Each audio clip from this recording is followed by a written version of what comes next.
Bien, buenas tardes a todos. No me tengo que presentar porque estamos en una reunión de amigos. Aquí están sobre todo los amigos del aula de mayores, a quien conozco y nos conocemos, no solamente de las clases, sino también de las comidas que hemos compartido, de los ratos cuando nos encontramos por la calle. De algunos soy depositario de documentos constitucionales que tienen gran valor, como el caso de Hortensia, y los guardo en casa, lo que en principio fue regalo, como si fuera un depósito que devolveré algún día. Nos une de manera una amistad, pues, de amigos, y por eso la reunión de hoy es la de un seminario de exparlamentario, pero sobre todo una reunión de amigos de un aula de mayores en el que los profesores aprendemos y los alumnos enseñan, porque son sobre todo grandes conocedores por su experiencia de los contenidos que se tratan en nuestras actividades. Quiero agradecer también a don Jerónimo Sánchez Blanco la actividad a la que me han invitado para hablarles de poderes del Estado y separación de poderes, y sobre todo en un año tan significado que también está organizando nuestro amigo Antonio Javier González Rueda como comisario de la Universidad de Cádiz para el Bicentenario. Mi intervención de 30 minutos yo la quiero estructurar de la siguiente forma: 20 minutos en la que voy a esbozar cuáles son los contenidos fundamentales de la Constitución de Cádiz sobre la separación de poderes, y 10 minutos que me gustaría que fueran de debate para que ustedes, que se intervienen mucho y sobre todo les gusta sentar su criterio, pues establezcan un diálogo que seguro que será muy fructífero. Ante todo, quiero situarle en 1812 y sobre todo en ese periodo que comienza el 24 de septiembre de 1810, cuando en la isla de León, en lo que es el Teatro de las Cortes, se reúnen las Cortes Generales Extraordinarias. Los constituyentes de Cádiz no regularon cualquier tipo de Estado. Hoy en día, cuando se elabora una Constitución, en el año 78, un proceso constituyente, pues se trata de regular un Estado. Cuando hablamos de Cádiz nos referimos a 14 millones de personas que están situadas en 16 millones de kilómetros cuadrados, de 4 continentes. Esto no ha ocurrido nunca en la historia. A día de hoy todavía no se ha vuelto a repetir. Ninguna Constitución ha regulado una extensión territorial tan vasta, tan amplia como la que se hizo en Cádiz, y menos en 4 continentes. Esto es un intento de regulación de grandes espacios de lo que ni siquiera en ese momento se consideraba un Estado. Saben ustedes que un Estado es una estructura política regulada por el derecho que data de hace 5 siglos. Los regímenes políticos anteriores al siglo XV, finales del XV, principio del XVI, no eran estados. El Estado fue una creación nueva. El teórico Maquiavelo le da ese nombre de Stato, en lo que es una organización fuerte que el príncipe simboliza para acometer grandes reformas económicas, descubrimientos geográficos, y esa organización política que entonces hace 5 siglos fue muy novedosa, hoy está generalizada por todo el planeta. El planeta está dividido en 226 estados, de los cuales 193 están inscritos en Naciones Unidas. Y Cádiz, ante todo, trata de regular un Estado que es moderno, que lleva 3 siglos existiendo, pero un Estado que es una unión de Estados casi. Los historiadores le han llamado, en algunos casos, la monarquía polisinodial, la monarquía universal, las Españas. Hubo un debate el 15 de enero de 1811, el 16 de agosto, sobre cómo llamar a esto, las Españas o España. Era una estructura estatal muy compleja, con 4 continentes, con 16 millones de kilómetros cuadrados, y sobre todo había que regularlo en su estructura de poderes conforme a nuevos principios. No olvidemos que el constitucionalismo frente a otros movimientos jurídico-políticos nunca trató de suprimir el Estado. Otros movimientos ya fracasados como el comunismo, el anarquismo, sí quisieron suprimirlo. El constitucionalismo pretendió regular la estructura estatal conforme a nuevos principios, y sobre todo respetando 2 contenidos que se convertían en imprescindibles desde ese momento. Primero, una declaración de derechos. Segundo, la división de poderes. La división de poderes es el principio que estructura los poderes. En primer lugar, en cuanto a la división de poderes, nuestra Constitución, la Constitución de Cádiz, no tiene una declaración de derechos. La Declaración de los Derechos del Hombre y del Ciudadano, en 1789, la francesa, en su artículo 16, dice que una Constitución que no ha dividido sus poderes y que no tiene garantizados sus derechos, simplemente no es una Constitución. Y la Constitución de Cádiz, entre sus 384 artículos y 10 títulos, buscamos y no hay una declaración de derechos. Y Cádiz, sobre todo por su influencia ha sido luego repetida, en algunos casos copiando artículo por artículo en otros países. A mí me ha interesado mucho y estuve el año pasado en Chile porque hay una constitución, la de 8 de agosto del 28, la chilena, que está hecha por un gaditano, José Joaquín de Mora, que casi copia el texto de la Constitución de Cádiz, pero lo hace incluyendo una declaración de derechos.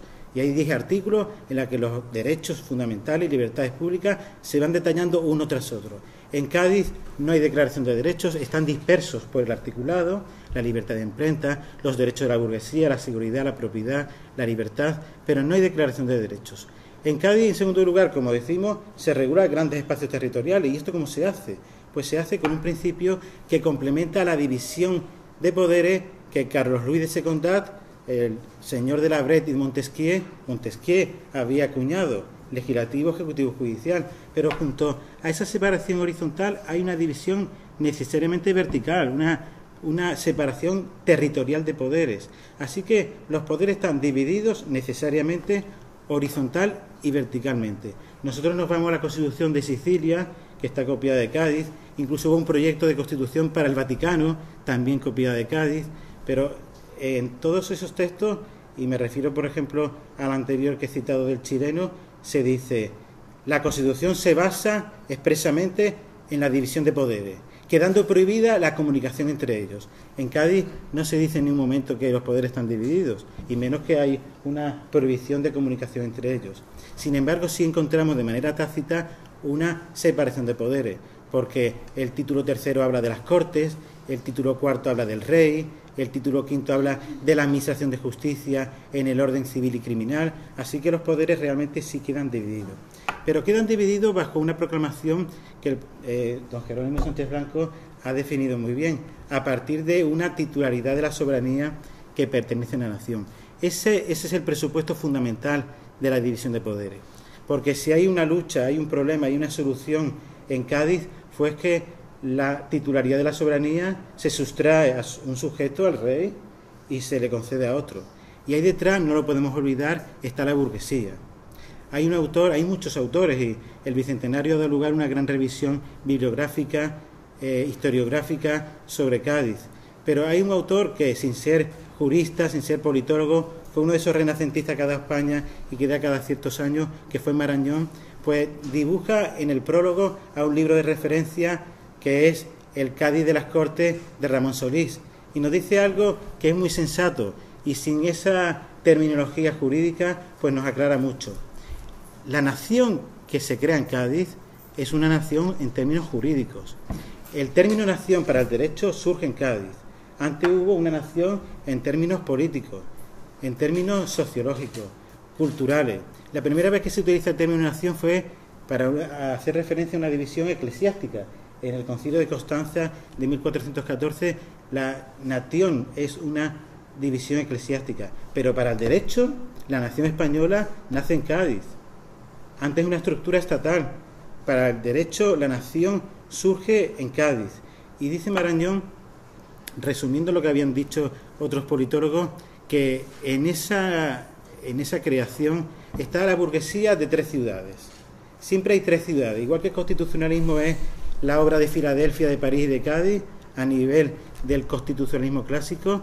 En España, en cuanto a la nación, es la obra, dice Marañón, de Barcelona, de Bilbao y de Cádiz. Es donde había burguesía, donde una burguesía comerciante. De manera que los de Barcelona, los de Bilbao y los de Cádiz, los comerciantes, son los interesados en que el titular de la soberanía deje de serlo el rey y ese soberano deje paso a otro soberano, que va a ser no la burguesía. No se podía establecer esa proclamación tan claramente, tan descaradamente, y por eso se alude a un concepto ideal, la nación, la reunión de los españoles de ambos hemisferios.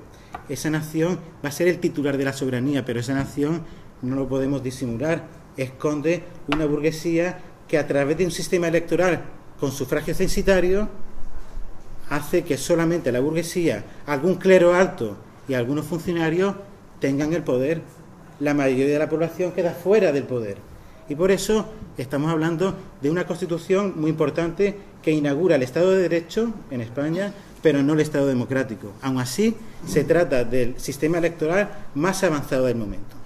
Cádiz no solamente regula grandes espacios, no solamente le quita la titularidad de la soberanía a un sujeto, el rey, y se lo da a una nación. Cádiz tiene otros méritos. Su constitución es muy amplia, 384 artículos, y cuando se regula el poder, nosotros podemos decir, bueno, ¿cómo se ha ido en este tipo de constitución tan exagerada en sus territorios? Artículo 10, se menciona uno tras otro, y en su extensión 384 artículos. ¿Cómo se acude a un texto tan largo, tan extenso, cuando la Constitución norteamericana es brevísima, para 13 colonias más pequeñas de lo que actualmente es Algeciras, 13 colonias en la costa este norteamericana, una Constitución que es la actual, y sirve para entonces 3 colonias y ahora sirve para la gran potencia del mundo, y España ha tenido 8 constituciones. Bueno, nuestra Constitución de Cádiz es más que una Constitución, es una Constitución que incorpora dentro lo que actualmente son leyes orgánicas. La ley orgánica del régimen electoral general está en la Constitución de Cádiz. Nosotros nos vamos a los artículos 22 a 167, que es más de la tercera parte de la Constitución de Cádiz, y esa es la ley orgánica del régimen electoral general de Cádiz. Y tenemos 73 artículos sobre la corona, que es la ley de gobierno actual. Nosotros nos vamos a la ley 5097 y está ahí. De manera que no es que sea una Constitución extensa por su contenido, sino porque regulando las instituciones principales del Estado, sin embargo, lo ha querido hacer por las circunstancias del momento y para evitar luego los sobresaltos, que el trabajo de los constituyentes se echara a perder, y por eso en la Constitución se incluyen las leyes orgánicas actuales, lo fundamental, lo que es materialmente constitucional, pero no formalmente. Y encontramos un detalle de instituciones. Ahí está un sistema electoral con juntas parroquiales, con juntas de partido, con juntas provinciales. Hay una regulación amplia de la corona, hay algunos preceptos que tienen máxima actualidad. Si nosotros nos vamos a los preceptos sobre la corona, uno de ellos dice que si el rey se ausenta de España sin tener autorización de las Cortes, pues pierde la corona, tal cual. Imagínense ustedes ese precepto actualmente. O dice, por ejemplo, dice otro artículo, que las infantas, dice textualmente, las infantas, cuando se casaren y residieren fuera, perderán todo tipo de derecho económico. Hay algunos preceptos que se entran en un detalle que parece que está hecho para el año 2012. Pero lo principal de la Constitución del 12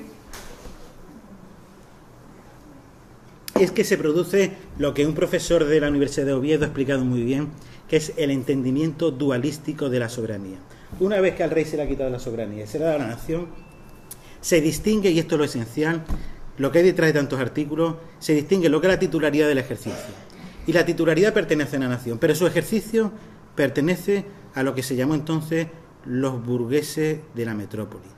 Hubo serviles, aquí se ha hablado muy bien de los monárquicos absolutistas, hubo unos liberales moderados, otros más radicales, hubo un sector de clero, y estuvieron los americanistas. Ahí Larrazaba, Leiva, hay una serie, Inca Yupanqui, una serie, Lequerica, una serie de ilustres diputados americanos, influyentes diputados americanos, muy quejosos con el sistema de representación que habían obtenido, porque se trató de dar un diputado a cada 70.000 almas, y eso suponía que América está poco representada según ellos. Y finalmente los liberales de la metrópoli son los que realizan, los que aprueban su modelo de constitución. Esa constitución divide, por tanto, la titularidad que pertenece a la nación y su ejercicio. Vamos a ver en primer lugar, en 5 minutos, cómo es el ejercicio en su dimensión horizontal. Tenemos un rey, que es poder ejecutivo, tenemos unas cortes que están ampliamente reguladas, con un detalle en sus funciones, un detalle en su composición, y que tiene un carácter representativo que se va a imponer en principio al carácter ejecutivo de los órganos de gobierno. No olvidemos nunca que Cádiz dura 6 años. Es una constitución de vigencia muy corta, pero 6 años dividido en 3 periodos, y el tercero fue entre el año 36 y 37. Cádiz fue una constitución casi inaplicada, y por eso podemos entender algunas de las formulaciones que hay en su texto. Las Cortes tenían competencias muy importantes de tipo legislativo. La ejecución de las leyes va a corresponder al gobierno, pero un gobierno que tiene en el rey el titular del poder y que está compuesto, fíjense ustedes, se explica en parte por el escaso ámbito competencial del Estado en ese momento, por una limitación de ministros. Los secretarios de Estado son 8 y no pueden ser más. Se trata, por tanto, de un gobierno de número limitado, que el rey preside. Y va a haber entre el Parlamento, las Cortes, que son monocamerales, y el rey, va a haber una relación que es compleja. Si el texto de la Constitución chilena del 28 dice que no puede haber, porque queda prohibida la colaboración entre poderes, hoy sabemos que los poderes divididos tienen que colaborar. Un Estado no puede funcionar, un constitucionalista francés lo ha dicho claramente. El Estado es, si es algo, una estructura relacional. Tiene que unirse, colaborar, coordinarse. Hoy no podría haber Estado sin que los poderes se relacionaran, tanto en el ámbito horizontal como en la división vertical, sin las comunidades autónomas vinculándose y coordinándose con el Estado. Si no, el Estado no podría funcionar. Y se habla primero de un poder legislativo que se coordina con el Ejecutivo, de un rey que está vinculado con el procedimiento legislativo, esos 3 años de cadencia en que el rey puede vetar y en el que se dan unas soluciones que luego tampoco se supo cómo iba eso a aplicarse porque no hubo ocasión, no hubo oportunidad.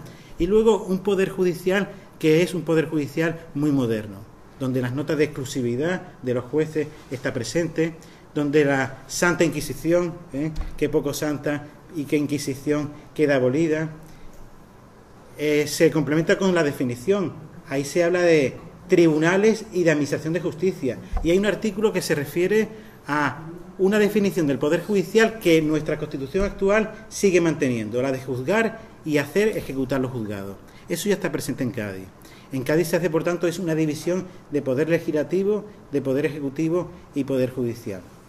Y todo ello sirve para una causa que es crear un Estado nuevo. Un Estado que, no olvidemos, mantiene la esclavitud. Cádiz mantiene la esclavitud, constitucionaliza tácitamente la esclavitud. Y junto a estos problemas que la burguesía resolvió a su modo, porque la esclavitud era un negocio y un negocio de la burguesía, y por eso la burguesía no tenía interés, menos la burguesía de Cádiz. Se le recuerda a los escolares en estos meses de bicentenario como al actual Palacio de Congreso, en la fábrica de tabaco, en los sótanos se depositaba la mercancía, los esclavos negros, a la espera de que vinieran los barcos de América a llevarse la mercancía. Cádiz no tuvo reparo en constitucionalizar la esclavitud. Pero en segundo lugar, el gran problema, junto a la soberanía, a la división de poderes, que no planteaba una gran complejidad, era el de estructurar, y volvemos al principio, todo lo que es ese territorio amplísimo. Eso cómo se establece, como un gobierno que está a 2 meses de distancia en barco. Había un barco que se llamaba el Veloz, era el que llevaba la prensa América. Se llamaba Veloz porque era el más rápido, porque los otros tardaban 3 meses. Y el Veloz no era apto para cualquier persona, era muy rápido, 2 meses. Y dicen los historiadores de América que como un Estado centralista durante muchos años ha mantenido Cádiz, Estado centralista. Cómo un Estado centralista podía articular esos territorios donde mandaban los virreyes, las audiencias, las capitanías generales, el sistema nuevo de intendencia que se había copiado desde el año 1797 de Francia. Eso cómo se podía articular centralizadamente. Por motivos técnicos geográficos eso era imposible. Había un poder, una burguesía que a veces fue más rica y poderosa que la de la metrópoli. Eso cómo se puede articular sin los medios hoy que tenemos internet, tenemos un sistema centralizado de poder. Esto se hace inimaginable. Por eso, desde los años 92, 93, 94, el derecho constitucional, también el derecho administrativo, ha revisado lo que siempre se consideró en los manuales, en los artículos doctrinales, que Cádiz fue un Estado centralista. No lo podía ser nunca, por motivos geográficos y por motivos reales, porque la distancia lo impedía. Gallego Navitarte, uno de los grandes autores del derecho público español, nos dice que Cádiz fue un Estado unitario sí, la soberanía era única, estaba centralizada la nación, había unas cortes, pero un Estado unitario descentralizado en provincias y desconcentrado en municipios. ¿Esto qué significa? ¿Qué significa eso de descentralizado en provincias y desconcentrado en municipios? Si leemos el artículo 335 de la Constitución de Cádiz, vemos que a las provincias se le encomiendan competencias que hoy no tienen ni las comunidades autónomas. Por ejemplo, materia penitenciaria. Eso lo tiene hoy Cataluña, pero el resto no las tiene. Y eso se encomienda a las diputaciones. Tributos, renta, obras públicas, educación, sanidad, todo esto está en manos de las diputaciones provinciales. Pero es que además ese artículo reconoce a las provincias de ultramar, porque la Constitución hace referencia a las provincias de Europa, a las provincias de ultramar y a las de otros territorios. Bueno, pues a las provincias de América, a las provincias de ultramar, se les reconoce unas competencias en tributo y obras públicas que hoy no tienen las comunidades autónomas. Era lógico. Las Cortes de Cádiz estaban reunidas 3 meses al año. Un cuarto mes si se autorizaba. ¿Y cómo se podía habilitar una obra pública, un puente que se caía, una carretera, un edificio, un palacio, si las Cortes debían autorizarlo? No solamente la obra pública, sino el dinero. Ya sabemos, y hoy estamos al tanto en cada día, que sin dinero pues un país no puede funcionar. ¿Cómo se autorizaba la deuda? ¿Cómo se habilitaba el tesoro? ¿Cómo, si las Cortes no estaban reunidas? La única manera, dar esas competencias que hoy no tienen las comunidades autónomas, dárselas a las diputaciones provinciales. Por tanto, es absurdo concebir Cádiz, aunque no sepamos cómo se hubiese aplicado, porque no se aplicó, imposible conocer a Cádiz como un Estado centralista. Fue un Estado descentralizado, lo que significa que había entes que asumían competencias sin necesidad de autorización del Estado central. Sí hubo un Estado desconcentrado, que significa que se dependía en autorización y luego en control de un ente central en los municipios. Pero la Diputación Provincial como tal es una estructura autónoma que hubiese permitido, dentro de los límites de la época, una autonomía para esos territorios. No sabemos cómo pudo funcionar. En 1814 la Constitución se deroga, vuelve con el trienio liberal, ya lo saben ustedes, de Riego, hasta el año 23, y el año 24 el Tratado de Ayacucho pone fin a ese intento de estructura territorial que fue Cádiz. Y claro, ya se había producido en ese momento la independencia de muchos estados americanos y las constituciones estaban ahí. Siempre me refiero al caso de esa constitución que fue la de Chile, que es una constitución hermana copia hecha por un gaditano, la de 8 de agosto del 28, porque ahí encontramos mucho de lo que hizo en Cádiz, sobre todo ahí encontramos respuesta a los problemas que se intentaron resolver y sobre todo de los fracasos que tuvieron. En el año 24 Ayacucho, en el año 28 la constitución chilena.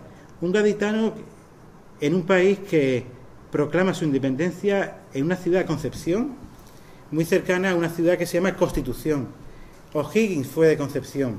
En Concepción hay una universidad que es copia de una universidad copia porque se trajo su creador los planos de San Francisco. La Universidad de Berkeley pues fue donde estudió Derecho el fundador de la Universidad de Concepción, masón, como fueron muchos constituyentes gaditanos o los creadores de los Estados Unidos de América, y se trajo los planos de la Universidad de Berkeley y allí está, copiada. Ustedes buscan en Internet, en Google Imágenes, Universidad de Berkeley, Universidad de Concepción, y son dos edificios exactamente iguales, hasta el césped es igual. Y el campanile, la torre, está copiada de el Duomo de Venecia. Bueno, pues allí encontramos lo que no encontramos en nuestras bibliotecas de la Universidad de Cádiz, incluso no encontramos pues en los edificios históricos que se han rehabilitado en Cádiz. Encontramos textos de la época que José Joaquín de Mora y algunos diputados chilenos en la Corte de Cádiz se llevaron. En el caso de Mora, que fue el gran precursor de lo que fue el liberalismo y la creación de universidades, de periódicos, el Mercurio de Chile, en Bolivia, en Argentina, muchos periódicos, muchas universidades fueron creados por este gaditano. Y la única biografía que se conserva, por ejemplo, de este gaditano está allí, en la Universidad de Concepción. Ahí se explica cómo fue la peripecia vital de muchos de estos diputados. En una ciudad sitiada. Hoy en día, cuando se debaten las leyes, cuando se convalidan los reales decretos leyes, en esta situación convulsa que tenemos de crisis financiera, crisis económica, muchas veces olvidamos cómo se hizo nuestra primera Constitución, en unas circunstancias de asedio militar, de las personas muriendo, de la milicia comía uno de cada 3 días y durante meses pues se alimentaba de leche y pan, algunas veces solo de agua y pan. En esas condiciones se elaboró la primera Constitución española. tuvo como acierto, sobre todo, en cuanto a su división de poderes, no la horizontal, que fue copiada de Francia, sino la vertical. El haber intentado articular grandísimos espacios territoriales en un solo texto constitucional. Esto se ha intentado solo una vez, pero en una dimensión mucho menor, ni la mitad de territorio. Y yo quiero recordar ahora que tenemos con nosotros a la Asociación de Parlamentarios, que durante algunos años hemos traído aquí, José María de Adalí ha sido testigo, a algunos exdiputados que han colaborado con nuestras actividades. Uno de ellos, que ha venido a Algeciras con frecuencia, fue don Gabriel Cisneros, ponente constitucional. Y recuerdo un día que vino, un 29 de octubre del año 2005, fue uno de los 7 padres de la Constitución española y fue también uno de los padres de lo que iba a ser la Constitución Europea. Y el 28 de octubre del año 2004 se firma ese Tratado de Constitución Europea, que luego los españoles en febrero del 2005 refrendamos. Hubo luego un referéndum en Francia, otro en Holanda, salió un no, aquello terminó en nada, pero Gabriel Cisneros fue el único que ha sido padre de la Constitución española y padre de la Constitución Europea. Todavía algunas veces me encuentro algunos alumnos de aquella promoción que tienen el texto de la Constitución Europea firmado por lo que ha sido el único padre de la Constitución española, que a su vez de la europea. Pues bien, lo decía porque la Constitución Europea ha sido el único intento posterior fallido, porque no ha estado vigente, de organizar grandes espacios, como hizo Cádiz, en una sola Constitución. Por supuesto, ni la mitad territorialmente, pero fue el segundo intento. Cádiz se constituye así y por eso quiero dejarlo ahí. Luego, en las preguntas que ustedes quieren hacer, pues podemos extendernos o debatirlo. Cádiz se convierte así en el texto que, constituyente de varios continentes, en un momento de asedio militar, con la nación invadida, con grandes dificultades económicas, no lo olvidemos en los momentos actuales, consiguió crear la nación y sentar las bases de nuestra libertad, haciendo las dificultades una gran virtud. Bueno, muchas gracias y me someto a sus preguntas.